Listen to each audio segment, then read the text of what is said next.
You shake a hand, you hear their name, 2 seconds later, it's gone. So where did it go in that half second? You nodded, you smiled, you said nice to meet you.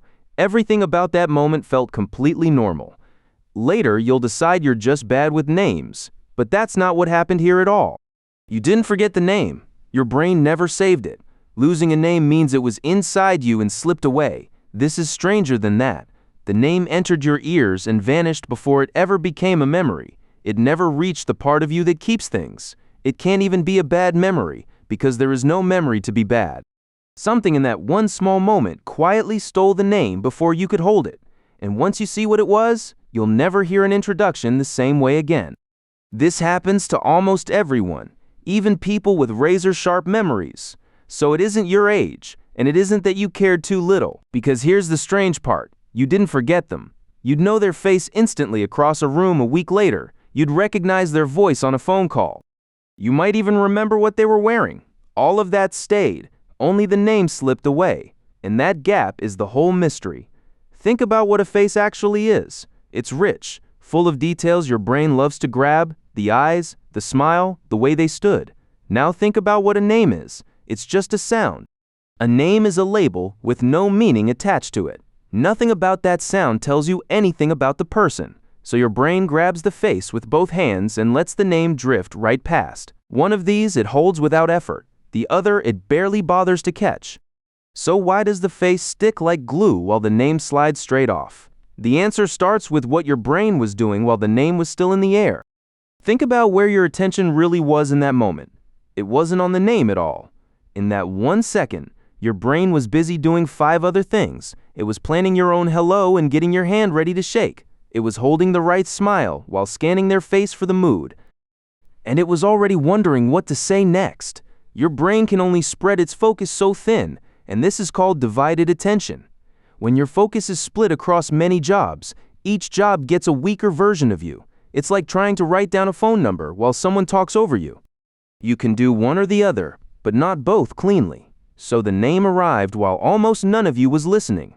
That's why it barely got a foothold before it slipped. But here's the part that makes this stranger. Even when you really try, names still get away. So attention alone doesn't explain all of it. Back in 1973, one researcher found the exact instant your attention drops out. A researcher named Malcolm Brenner set out to catch that exact moment. His experiment was simple, and once you picture it, you'll see yourself in it. He put people in a group and had them read words aloud, one after another. You wait your turn. You hear the person before you speak, then you say your word. Afterward, everyone was tested on how many words they could remember. People remembered most of the words just fine, but there was one gap. The words spoken right before their own turn were the worst remembered of all. It was like those words never even happened. This is called the next in line effect, and the reason is quietly unsettling. The instant you know you're about to speak, your brain switches jobs. It stops taking in what others are saying and starts rehearsing what you'll say instead. So for a second or two, you go partly deaf to the room. Your ears still work, but your brain has stopped writing anything down.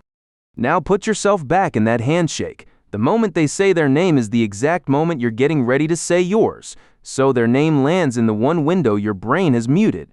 It arrives while you've quietly stopped listening. But even a name that does get recorded faces a second problem, built right into the name itself. Imagine you meet a stranger who happens to be a baker. You'll remember that easily days later. But if that same stranger's surname is Baker, you'll blank on it. Same sound, same letters, totally different odds of remembering it. Researchers call this the Baker-Baker paradox, and it's real. The job version sticks. The name version slips away. So why does one word beat the other when they're identical? Because the job means something, and the name means nothing. When you hear that someone is a baker, your brain lights up with flour, warm bread, an apron. The word plugs straight into 100 things you already know. But the name Baker plugs into nothing at all. It's a sound floating alone, connected to nowhere. Your brain remembers things by tying them to other things. A face gets tied to dozens of details, so it holds tight. A name hangs by a single thin thread, and one tug drops it. So the name arrives in a muted window, and it has nothing to cling to. You'd expect it to be gone forever. But here's the part almost nobody realizes about where it actually goes. So here's where it turns. That name usually isn't erased. It's still inside you right now. The problem was never storage. The problem is finding it again. And you already know this feeling. You've stood in front of someone and had it right there. You knew their face and what they do for work. You even knew it started with a J and had 2 syllables. You could feel the shape of it, and you still couldn't say it. That maddening moment is called the tip of the tongue state, and it proves something important. If the name were truly deleted, you'd feel nothing at all. But you don't feel nothing. You feel it pressing against a locked door. So a forgotten name is not a wiped file, and that overturns what you believed at the start. You told yourself the name was gone, deleted from your head. It isn't. It's trapped. Remember why it was so fragile. It arrived with almost nothing tied to it. A face has dozens of paths leading back to it. A name has one, and a weak one. So when your brain goes looking, it can't find the road home. The name sits there in the dark with no path to reach it, which means the fix isn't a better memory at all. It's giving that name a door it can be found through, and you build it in the first 3 seconds. So try this the very next time someone tells you their name. The second you hear it, say it right back out loud, just once, like a small greeting of its own. It sounds too simple to matter, but saying it drags your attention back into that muted window. For one moment, you stop rehearsing your own hello and actually listen. Then do one more tiny thing. Tie the name to something you can see in front of you. Their glasses, their laugh, the coffee in their hand. Anything real your brain already noticed. Now the name isn't hanging by one thin thread anymore. It has a second path leading straight back to it. You're not forcing your memory to work harder. You're quietly building the door it was missing. So look back at that handshake now. It was never rudeness, and your brain was never broken. Your attention was simply pointed the wrong way for one small second. And here's the quiet, sad part of it. The person walked away feeling forgotten by you, but they were never even fully recorded in the first place. You didn't lose them. You just weren't listening when it mattered. That's not a flaw in who you are. It's a quirk of where your attention lands. But that same attention has stranger tricks than dropping a name. Because while your focus was busy elsewhere, something in you was still watching.